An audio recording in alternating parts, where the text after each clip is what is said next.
First, I want to announce that we have positively identified and we are able to release, as next of kin have been notified, the alleged shooter is Specialist Ivan A.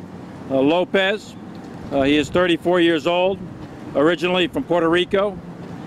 Specialist Lopez was assigned to the 49th Transportation Movement Control Battalion of the 13th Sustainment Brigade. And again, his next of kin notification has been complete. We will be publishing later on this afternoon, this evening, Specialist Lopez's releasable service record, and you can find that on FortHoodPressCenter.com.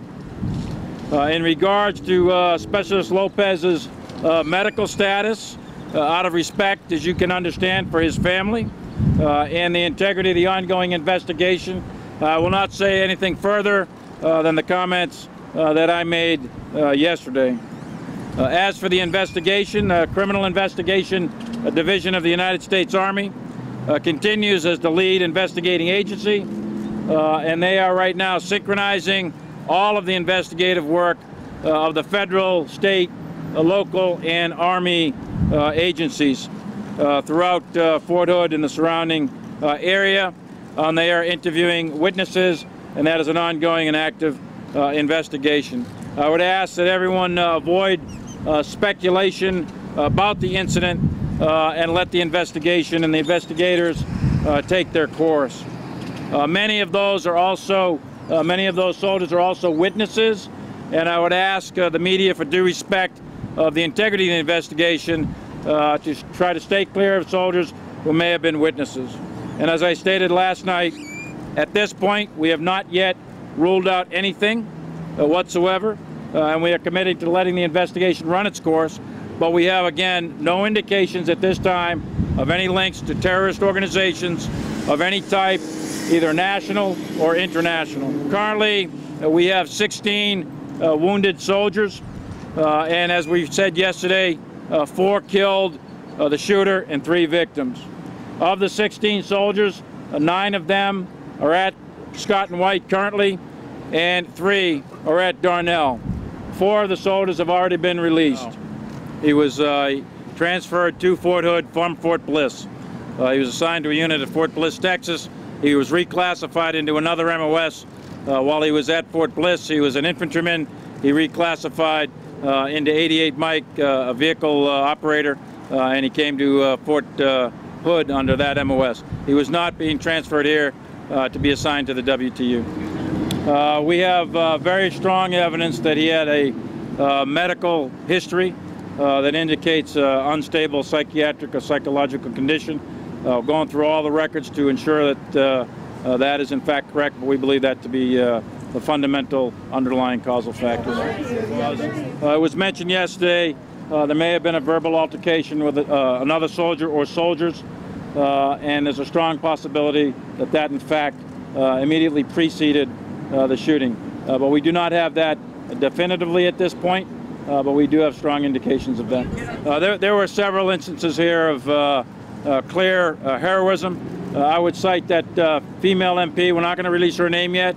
She's germane to the investigation, but she clearly performed her duty exceptionally well. But there's others. There were folks inside some of these buildings who performed very heroic personal acts in saving others. There's at least one chaplain that I'm aware of that shielded and saved other soldiers, broke some windows, and got them to safety.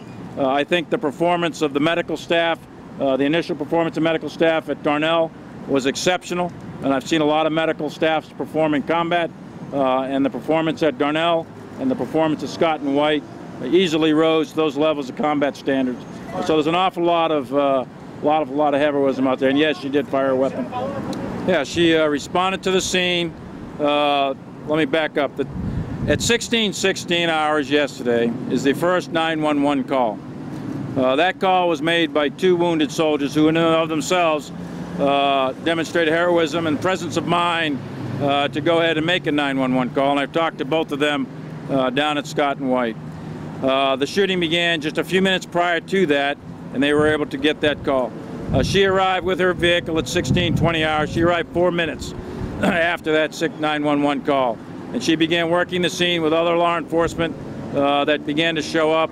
A short time later, the shooter showed up, approached her at approximately 20 feet, and as I described yesterday, put his hands up, then went down, and underneath his jacket, he pulled out the .45 caliber Smith & Wesson weapon, at which time she saw that, interpreted that as a threat, correctly so, and then engaged him with small arms fire, at which time then the shooter did a self-inflicted gunshot wound.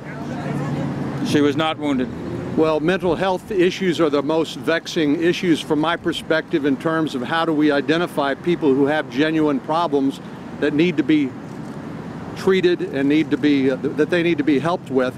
But I think at the same time we have to be very careful and not paint with too broad a brush and assume that just because someone has been in combat that they necessarily have those issues. We shouldn't stigmatize healthy people who are resilient, who are able to deal with those stresses.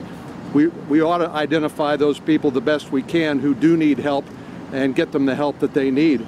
And this remains to me, one of the most vexing, but also one of the most urgent issues, not just with regard to the military, but with regard to many of the mass shooting incidents we've seen, not only on military installations, but in our country, period.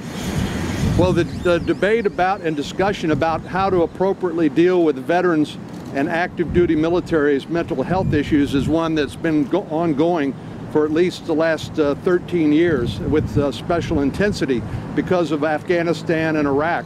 But it's not going to abate. My sense is that it's going to accelerate, and the debate and the scrutiny and the investigation will need to heighten, and we'll need to deal more extensively with it. This is a very challenging issue, but one we can't shrink from, and we won't.